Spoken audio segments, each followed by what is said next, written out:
রামকৃষ্ণ মিশনে সন্ন্যাসীদের উপর হামলার ঘটনায় 5 জনকে গ্রেপ্তার করল শিলিগুড়ির ভক্তিনগর থানার পুলিশ।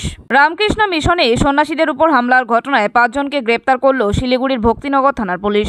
বুধবার সকাল 11:30 নাগাদ শিলিগুড়িতে সাংবাদিকদের মুখোমুখি হয়ে এমনটাই জানালেন শিলিগুড়ি মেট্রোপলিটন পুলিশের ডিসিপি ইস্ট দীপক সরকার। জানা গিয়েছে, ধৃতরা হল শম্ভু দাস, দেবাশিস সরকার, শম্ভু মাহাতো, শ্যামল বৈদ্য ও রাজীব বসাক। জানা গিয়েছে, মঙ্গলবার রাতে ধৃতদের ভক্তিনগর থানা এলাকার থেকে গ্রেপ্তার করেছে পুলিশ। প্রসঙ্গত, চলতি মাসের 19 তারিখ ভোর রাতে প্রায় 3:30 নাগাদ প্রদীপ রায় নামে এক জমি মাফিয়া সহ আরও বেশ কয়েকজন শিলিগুড়ি সেবক রোডে অবস্থিত রামকৃষ্ণ মিশনের সন্ন্যাসীদের আবাসনে হামলা চালায়। অভিযোগ, আগ্নেয়াস্ত্র নিয়ে তারা ভেতরে প্রবেশ করে মারধর করে সন্ন্যাসীদের। এই ঘটনার পর রাজ্য রাজনীতিতে শুরু হয় তোলপাড়। ঘটনার নিন্দা জানায় খোদ প্রধানমন্ত্রী। এরপরই বিষয়টি নিয়ে রাজ্য সরকারের বিরুদ্ধে সরব হয় বিজেপি। চাপে পড়ে ঘটনার মূল অভিযুক্তকে পুলিশ গ্রেপ্তার না করলেও মিশনের অভিযোগের ভিত্তিতে ঘটনায় জড়িত থাকার অভিযোগে 5 জনকে গ্রেপ্তার করে। ধৃতদের বিরুদ্ধে 457, 427, 325, 379, 506 ও 102 BIPC ধারায় মামলা রুজু করে তদন্ত শুরু করেছে পুলিশ। আপনারা জানেন যে গত 19শে মে রামকৃষ্ণ মিশন একটা ঘটনা ঘটে, যেটা ভক্তিনগর থানাতে অবস্থিত, এবং সেই ঘটনায় রামকৃষ্ণ মিশন একটা কমপ্লেন করে। আমরা সেই বেসিসে কেস করি এবং সেই কেসের বেসিসে আমরা ইনভেস্টিগেশন করি, এবং ইনভেস্টিগেশন করে গত রাতে আমরা 5 জনকে অ্যারেস্ট করেছি। শম্ভু দাস, দেবাশিস সরকার, শম্ভু মাহাতো, শ্যামল বৈদ্য, এরা সব ভক্তিনগর থানা এলাকাতেই বাড়ি। আরেকজন হচ্ছে রাজীব বসাক, যার বাড়ি মাটিকাড়া থানায়। রামকৃষ্ণ মিশনের মূল অভিযোগ যেটা ছিল সেটা হচ্ছে রাত্রেবেলা 3টে, 3:30-র দিকে প্রদীপ রায় বলে একজন এবং আরো 10-12 জন সেখানে ঢোকে এবং রামকৃষ্ণ মিশনের কিছু লোকজন ওখানে ছিল, যাদেরকে ভয় দেখায়, মারধর করে এবং কিছু মোবাইল স্ন্যাচ করে নিয়ে যায়, আর কিছু সিসিটিভি ছিল সেগুলো নাকি ড্যামেজ করে।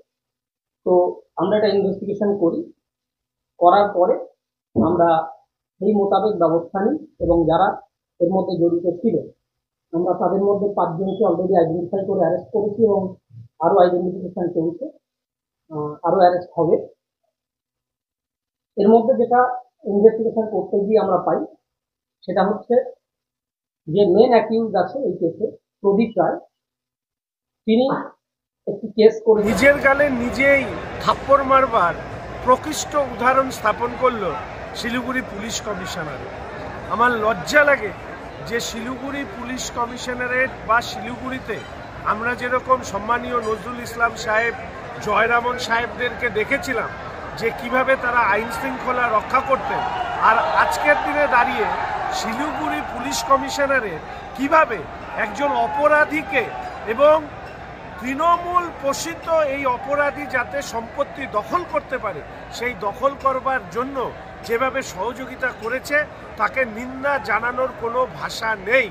একজন অপরাধীর অভিযোগের ভিত্তিতে রামকৃষ্ণ মিশনের সাধুদের প্রতি তারা অজামিনযোগ্য অর্থাৎ নন বেলেবল কেস দেয়, আর যিনি এই মূল কাণ্ডে এই রামকৃষ্ণ মিশনের জমি দখলের মূল মাথা তাকে জামিনযোগ্য অপরাধ দেয়, আর জামিনযোগ্য অপরাধে তার বিরুদ্ধে মামলা দায়ের করে। আমি জানি না যে এত বড় নিকৃষ্ট মানের উদাহরণ শিলিগুড়ি পুলিশ কমিশনারেট কার নির্দেশে এটা করেছে, এবং আমি নিশ্চিত যে তৃণমূল কংগ্রেসের সরাসরি নির্দেশ ছাড়া শিলিগুড়ি পুলিশ কমিশনারেট এই ধরনের, যারা এত আইন জানেন তারা এই ধরনের বোকামি করতেন না।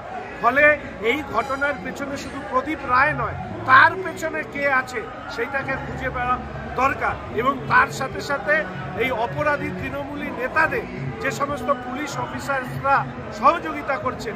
ডিকে নামে একটা সিল লাগিয়ে দিয়ে এসেছিলেন, ডাকাত পড়লো আমার বাড়িতে, আমাকে বাড়ির থেকে বের করে দিলেন, আমি গেলাম পুলিশের কাছে আর পুলিশ আমাকেই বাড়ির বাইরে রেখে সিল মেরে দিল।